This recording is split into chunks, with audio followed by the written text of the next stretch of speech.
이 시간 하나님의 말씀은 에베소서 4장 1절에서 3절 말씀입니다. 신약성경 313쪽입니다. 그러므로 주 안에서 갇힌 내가 너희를 권하노니 너희가 부르심을 받은 일에 합당하게 행하여 모든 겸손과 온유로 하고 오래 참음으로 사랑 가운데서 서로 용납하고 평안에 매는 줄로 성령이 하나 되게 하신 것을 힘써 지키라. 아멘. 오늘은 나는 어떤 성도가 될 것인가 라는 주제로 함께 말씀을 나누도록 하겠습니다. 말씀을 준비하면서 어떤 성도가 되면 좋을까라는 그런 주제로 여러 가지를 좀 찾아보았는데 교인의 12가지의 종류가 있음을 발견하게 됐습니다. 몇 가지요? 12가지. 목사님이 오늘 나를 공격하시려고 이야기하시나 라고 생각하지 마시고 한번 쭉 들어보시면 좋겠습니다. 먼저 감투교인이라는 그 교인의 종류가 있었습니다. 보니까 교회에서 감투를 주지 않으면 교회 안 나오는 교인. 네, 씁쓸하지요. 또 두 번째는 인력거 교인이 있었습니다. 신방을 가서 겨우 끌어내야만 나오는 교인. 또 핑계 교인이 있었습니다. 이렇게 저렇게 항상 핑계대는 교인. 네 번째로 오락 교인이 있었습니다. 친목회, 운동회, 야유회 때문에 교회를 나오는 교인. 또 다섯 번째 벙어리 교인이 있었습니다. 오랫동안 신앙생활 해도 기도 생활을 할 줄 몰라 기도할 수 없는 교인. 또 여섯 번째는 시험 채점관 교인이 있었습니다. 설교를 비평하고 남을 평가하는 우수한 교인. 그렇게 나와 있었습니다. 일곱 번째 유람선 교인. 이 교회 저 교회 함께 유람하는 교인. 또 여덟 번째 광고 교인. 사업적인 실속 때문에 나오는 교인. 또 아홉 번째 묵상 교인이 있었습니다. 예배를 시작하면 조는 교인. 또 열 번째 국회의원 교인이 있었습니다. 한 가정에서 대표로 나오는 교인. 네, 씁쓸합니다. 또 11번째 가시교인. 교회에 가시 노릇을 하는 교인이었습니다. 마지막 12번째 장례위원 교인이 있었습니다. 부모의 장례를 준비하기 위해 나오는 교인이었습니다. 이 12가지를 제가 쭉 나열해 보면서 사실 웃을 수가 없었습니다. 웃는 분들도 계시고 제가 여기서 보면 성도님들의 표정이 다 보이거든요. 심각한 분 계십니다. 그러나 저는 절대 여러분들을 험담하고자 비난하고자 하는 것이 아니라 이렇게 많은 연약함이 우리 가운데 있을 수 있다라는 것을 여러분들과 함께 나눠봅니다. 사랑하는 성도 여러분, 오늘 저는 여러분들은 어떤 성도가 될 것인가라는 이 질문을 통해서 우리가 걷는 이 신앙의 길을 돌아보고자 합니다.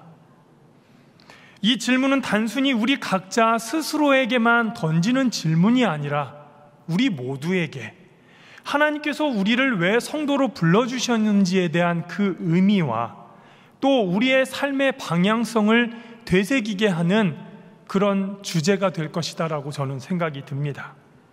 그래서 우리가 걸어가는 이 신앙의 길을 반드시 고민해야 될 중요한 문제가 아닌가 생각해 보면서 이 질문들을 생각해 보고자 합니다. 제가 이제 그 기독신문, 온라인 신문에 기재된 목회 칼럼을 제가 찾아보았습니다. 거기에 이런 주제가 있었습니다.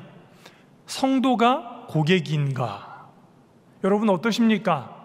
성도님들이 고객이십니까? 그런데 그 목회 칼럼에 그러한 주제를 통해서 성도의 신앙생활을 꼬집고 있었습니다. 분명 성도라고 하면 본질과 사명이 있지만 교회의 필요에 의해서 성도들을 불러 모아 고객이 된 것처럼 오해를 삼고 있다라는 안타까운 내용이 있었습니다. 그 내용은 이것이었습니다. 교회에 와서 성도들이 친절에 대한 욕구가 충족되지 못할 때 불평을 한다면 친절해야 할 주체는 누구이며 그 친절을 받아야 할 객체는 누구인가라는 내용이었습니다. 조금 더 쉽게 이야기하자면 성도가 불친절한 누군가를 자기 마음에 들지 않는다라고 따지고 들 때 누가 그 사람의 마음을 위로하고 사과하고 또 풀어줄 수 있을까? 누가 풀어줘야 될까요? 당연히 목사님이 풀어줘야지요. 이렇게 생각할 수 있겠습니다. 이 내용을 읽으면서 저는 참 씁쓸했습니다. 현대의 교회는, 현대 교회의 성도는 성경이 말하는 성도라고 하는 주체성이 아닌 현대의 교회는 소비자라고 하는 그 신앙생활을 우리가 갖고 대부분 살아간다라는 것을 이야기하고 있었습니다. 이 글을 보면서 우리의 모두의 생각이 변화되고 바뀌지 않으면 건강한 신앙생활을 할 수 없겠구나, 그런 생각을 느끼게 되었습니다. 저는 오늘 설교의 제목을 당신은 왜 예수를 믿는가? 라는 조금 파격적인 주제로 말씀을 전해볼까 했다가 황두환 목사의 상처받고 다들 돌아가고 싶겠다라는 생각이 들어 조금은 순화시켰습니다. 그래서 우리의 생각이 변화되고 또 우리의 행동을 고쳐야겠다는 깨달음을 우리가 조금 가져보면서 조금 제목도 내용도 순화하게 되었습니다.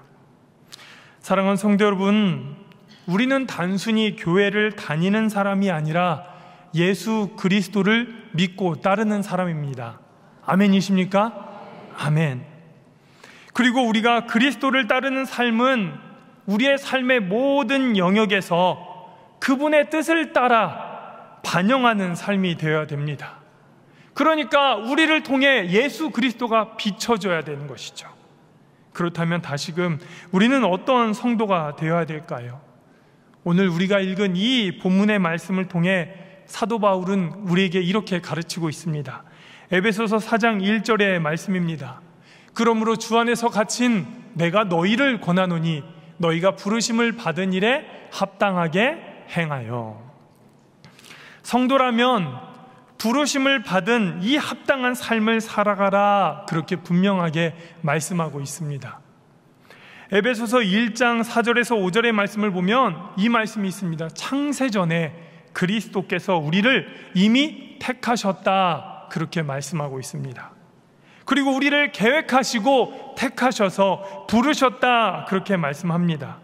그러니까 성도라면 하나님의 그 부르심에 받은 우리가 합당하게 행해야 될 것을 분명하게 말씀하고 있다라는 것이죠.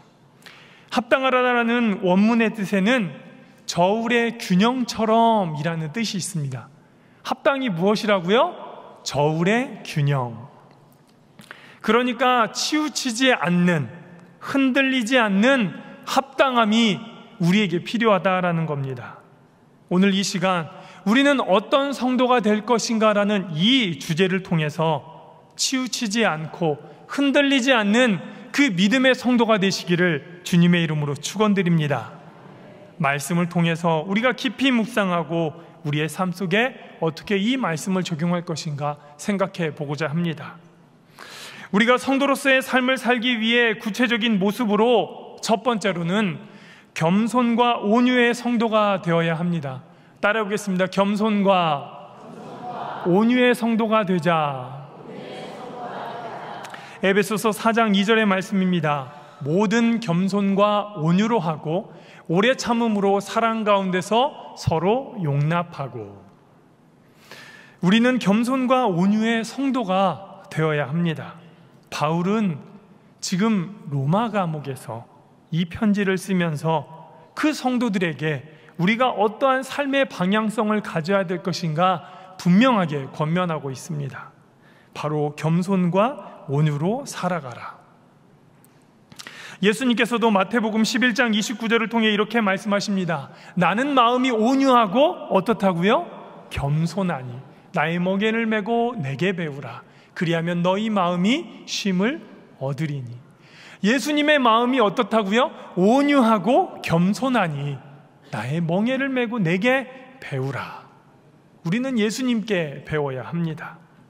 예수님은 바로 그 마음이 온유하고 겸손하셨습니다.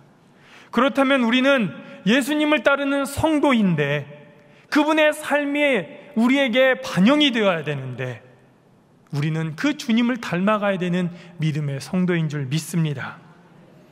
온유가 무엇이냐? 바로 성격과 태도와 마음씨가 온화하고 부드럽다라는 그 사전적 의미가 있습니다. 그런데 온유를 지칭하는 헬라어 원문의 뜻에는 어떤 의미가 있느냐?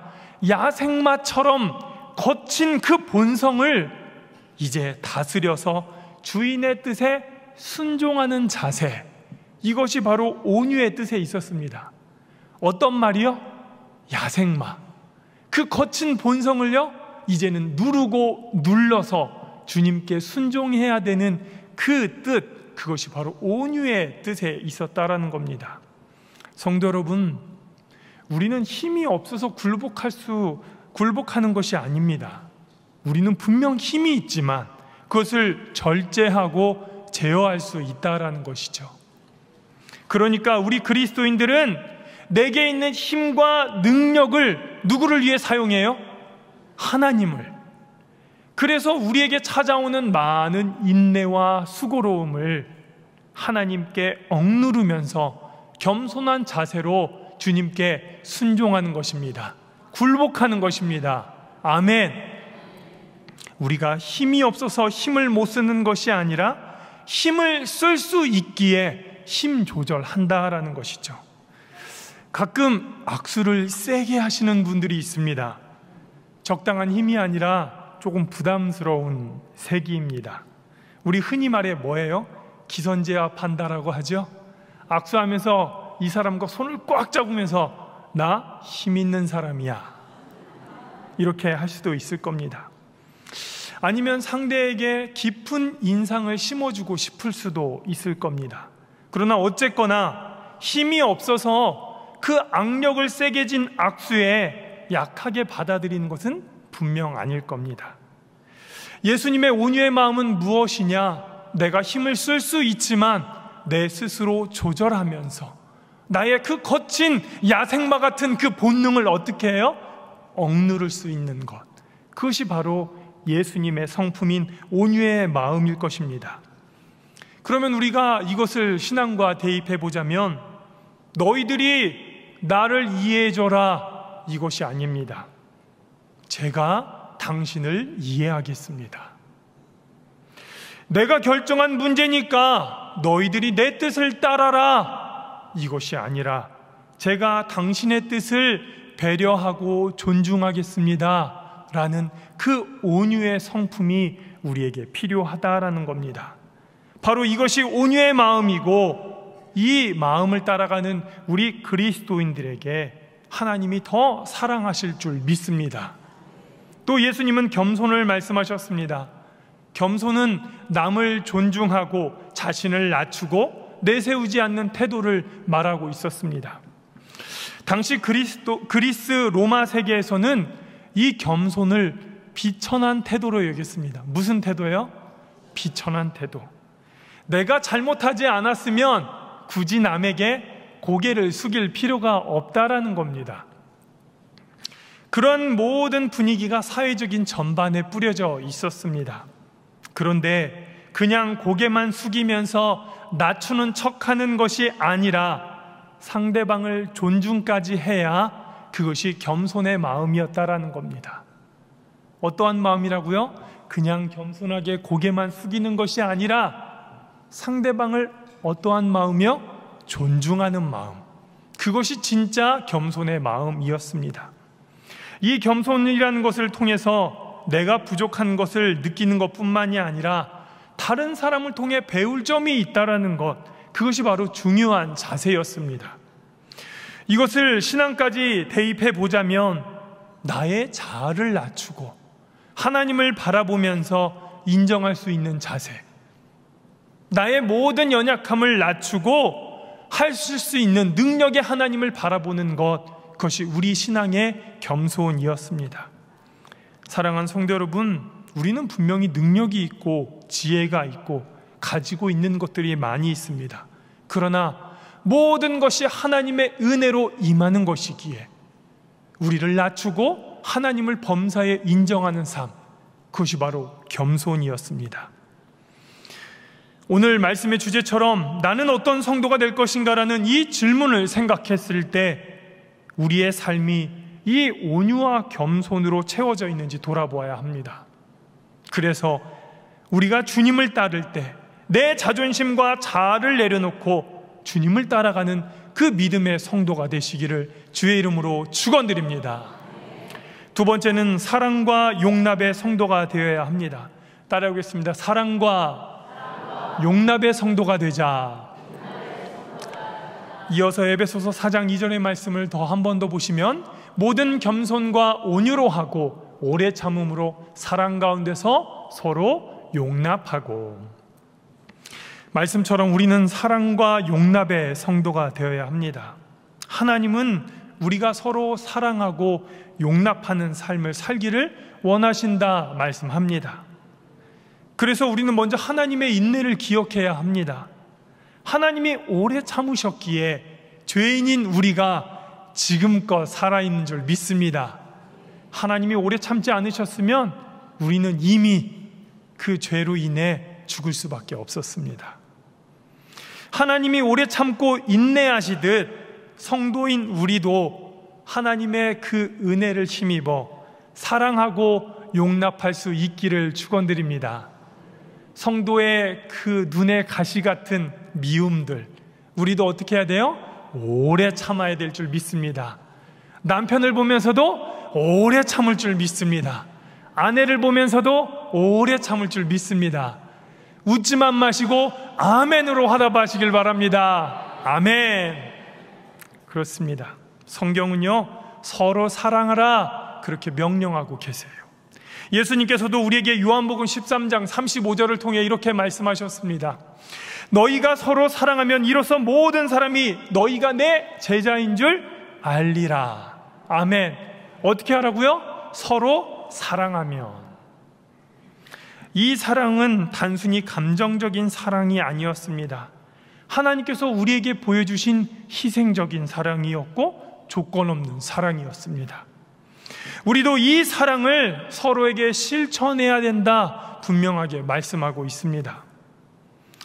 우리가 서로 다른 생각과 성향을 가진 사람들이 한 교회에 모였는데 어찌 갈등이 없겠습니까?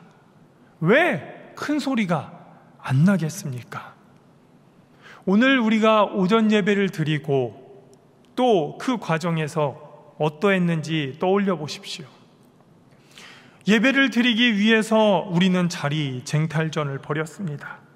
성도 여러분, 왜 이렇게 가상에만 앉으세요? 가운데로도 좀 앉으시길 바랍니다. 아멘. 남을 배려하셔서 내가 가운데 앉으면 늦게 오시는 분들은 조금 편안하게 앉을 줄 믿습니다. 목사가 이런 얘기하지 누가 얘기하겠습니까? 아멘. 예배 후 배식하시면서 줄도 조금 가지런하게 서시길 바랍니다. 한 줄로 설 거 왜 그렇게 두 줄, 세 줄로 서십니까? 목사가 이야기해야지 누가 얘기하겠습니까? 아멘. 또 집을 가시면서 주차장에서 차 빼시면서 얼마나 불편들 하세요. 그런데 내 입에서 어때요? 감사가 나오지 않고 불평이 나올 때가 있습니다. 우리는 이러한 사소한 의견 차이로 크고 작은 문제들로 인해서 교회 안에서 그런 다툼이 있을 수밖에 없는 것을 보게 됩니다. 제가 예전에 집회 참석하면서 은혜 받았던 이야기였는데요, 제가 한번 이야기했었습니다. 교회는 목욕탕이다라는 얘기 제가 얘기해서 아마 기억하시는 분도 있으실 겁니다. 그런데 그 내용을 잠시 나누자면 이런 내용이 있었습니다.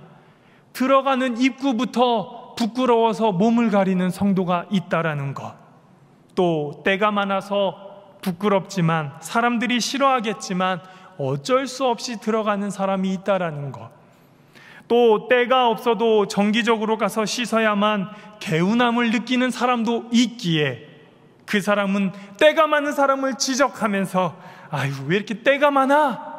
지적할 수도 없다라는 것. 왜요? 원래 때가 많은 사람이 오는 곳이 목욕탕이니까. 자신감이 생명이라며 손, 발 할 거 없이 흔들 수 있는 거 다 흔들면서 들어가시는 사람도 있습니다. 좋은 자리 맡겠다고 서두르는 사람도 있습니다. 온탕에 전세 낼 뿐만 아니라 열탕, 냉탕, 사우나탕까지 반복적으로 왔다 갔다 하는 사람들도 있습니다. 마지막으로 개운하면 개운했지 으아! 소리 지르는 사람까지. 목욕탕에는 그러한 사람들이 옵니다. 교회는 누가 와요? 비슷한 사람들이 옵니다.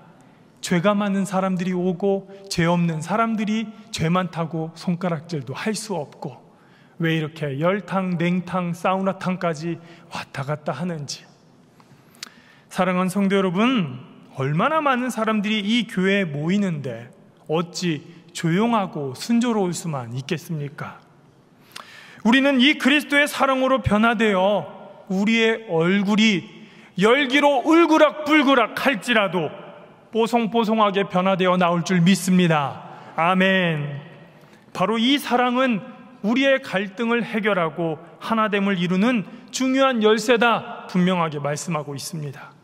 그래서 사랑과 용납은 함께 가야 합니다. 성도들 간의 갈등이 있을 때 우리는 그 사람을 용납하고 서로를 이해하는 마음을 가져야 된다라는 것. 그래서 이 용납이 다툼을 잠재우는 것이고, 사랑은 그 관계를 회복시켜주는 줄 믿습니다. 마지막으로 우리는 평안을 맺는 성도가 되어야 합니다. 따라해보겠습니다. 평안을 맺는 성도가 되자. 에베소서 4장 3절의 말씀을 보겠습니다. 평안을 맺는 줄로 성령이 하나 되게 하신 것을 힘써 지키라. 성도 여러분, 평안에 매는 줄을 주목하시기를 바랍니다. 여러분, 줄을 묶을 때 어떻게 묶으십니까? 느슨하게 묶으세요? 아니면 확실하게 꽉 묶으십니까? 그렇지요? 꽉 묶지요. 운동하기 위해서도요, 신발끈을 꽉 조입니다. 그런데 하나님은 우리가 서로 평안하게 살아가시기를 원합니다. 그런데 이 평안함이라는 의미가 어찌 배가 불러서 벨트를 느슨하게 풀르는 것처럼 느껴지실 수도 있겠지만, 엄밀히 그 평안함은 반대로 확실하게 서로를 팽팽하게 묶는 그 역할이 필요했습니다. 한 가지 질문을 드려보겠습니다. 나는 교회 공동체를 세우는 사람인가? 아니면 깨뜨리는 사람인가? 우리 졸리니까 한번 질문해 보겠습니다. 옆에 있는 성도들에게 당신은 세우는 사람입니까? 깨뜨리는 사람입니까? 네, 함부로 대답하기가 무서운 질문이지요. 네. 세우는 사람인지 깨뜨리는 사람인지 함부로 대답하기가 어렵습니다. 그런데 여러분, 생각해 보십시오. 가정은 사랑이라는 그 신뢰로 단단하게 묶여 있을 때 그 가정이 탄탄하게 결속됩니다. 그러면 그 가정은 평안한 겁니다. 가정이 무엇으로 묶여 있다고요? 사랑이라는 신뢰. 마찬가지로 교회도 갈등을 피할 수는 없지만 사랑으로 세워주는 그 믿음으로 단단히 묶여 있을 때 교회는 어떻게 된다고요? 평안하게 될 줄 믿습니다. 아멘. 우리는 분명 서로 다른 조건과 환경과 문화로 살아가면서 교회 안에 모입니다. 왜 어찌 다른 의견이 없을 수가 있을까요? 그런데 평안은 단순히 갈등이 없는 것을 말하는 것이 아니었습니다. 분명히 갈등이 있습니다. 그러나 그 모든 것을 이끄시는 하나님께서 그 갈등을 평안하게 잠재워 주실 줄 믿습니다. 성도가 서로를 사랑하고 세워주는 그 신뢰의 결속력으로 우리는 평안하게 될 줄 믿습니다. 서로의 실수를 용납하고 이해하고 사랑해 주는 것, 그것이 바로 우리를 평안의 끈으로 끈끈하게 묶는 그런 역할이 될 줄 믿습니다. 성도 여러분, 어떤 성도가 되시겠습니까? 갈등을 해결하고 그 해결하는 방법을 통해서 서로를 존중하고 하나님의 뜻에 맞게 살아가는 방법으로 우리의 모든 관계를 해결하는 믿음의 성도가 되시기를 바랍니다. 우리 송현교회가 바로 이러한 믿음의 공동체가 되리라 믿고 확신하여 평안을 만들어가는 교회가 되시기를 축원드립니다. 이제 말씀을 정리합니다. 결론입니다. 내 삶 속에서 하나님의 뜻을 이루는 성도가 되시길 바랍니다. 우리는 매일 나는 어떤 성도가 될 것인가라는 이 질문을 통해서 우리는 이 주제를 마음에 품고 살아가야 합니다. 이 질문은 단지 설교를 듣는 오늘 하루의 것만이 아니라 살아가는 우리 평생에서의 삶에 항상 되새기며 질문하는 여러분들의 삶이 되어야 합니다. 바울은 분명 감옥에서 고통받으며 이 글을 성도들에게 분명하게 권면하고 있습니다. 너희는 부르심을 받은 성도다라는 겁니다. 그리고 성도라고 하면 그 정체성을 잃지 말고 하나님의 뜻을 이루는 합당한 삶을 살아가야 된다, 분명하게 말씀하고 있습니다. 성도의 삶은 무엇이었습니까? 겸손과 온유, 사랑과 용납, 평안의 삶이었습니다. 이것이 오늘 우리에게 마음가짐으로, 행동으로 본받을 수 있도록 드러나고 나타나는 덕목이 되어야 될 줄 믿습니다. 이 시간 여러분 마음으로 크게 고백해 보시길 바라겠습니다. 나는 어떤 성도가 될 것이라는 그 질문 앞에 나는 교회를 높이는 성도인가 아니면 낮추는 성도인가? 교회 공동체를 세우는 성도인가 깨뜨리는 성도인가? 갈등을 부추기는 성도인가 평안을 나타내는 성도인가? 우리 모두가 이 마음가짐으로 하나님 앞에 올바로 결단하며 세워지기를 소망하며 주님의 뜻을 따라 살아간다면 하나님께서 우리의 삶을 인도해 주시리라 믿습니다. 우리 각자가 성도답게 살아가며 교회와 세상에서 선한 영향력을 끼치는 믿음의 성도 되시기를 주의 이름으로 축원드립니다. 기도하겠습니다.